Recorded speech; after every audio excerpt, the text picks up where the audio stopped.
जिसका था इंतजार वह घड़ी आ गई। जी हाँ दोस्तों, हो गई झगड़ा गाना रिलीज हो चुका है। आइए जानते हैं खेसारी लाल यादव जी के इस गाने के बारे में। और आज ही रिलीज हुआ है पावर स्टार पवन सिंह का गाना, तो उसका भी हम बारे में बात करेंगे नेक्स्ट वीडियो में, ठीक है। पहले हम जान लेते हैं ग्लोबल ट्रेंडिंग स्टार यानी कि खेसारी लाल यादव जी के इस गाने के बारे में, जिसका नाम है हो गई झगड़ा, ठीक है।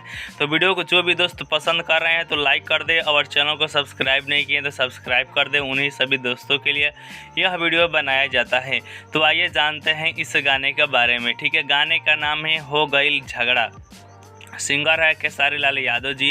एक्ट्रेस की बात किया जाए तो यामिनी सिंह जी है। गीत लिखे हैं प्यारे लाल यादव और उनका नाम है कवि जी। म्यूजिक डायरेक्टर है आर्या शर्मा जी का। जैसा कि आप जानते हैं आर्या शर्मा म्यूजिक देते हैं। और इस गाने के बाद सुबह में रिलीज़ कर दिया गया है। कहाँ पे? तो वेब म्यूजिक पे, ठीक है।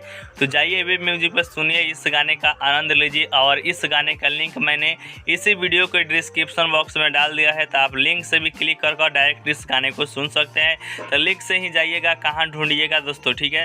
तो यह वीडियो हम यहीं पे समाप्त करते हैं, मिलते हैं नेक्स्ट वीडियो में।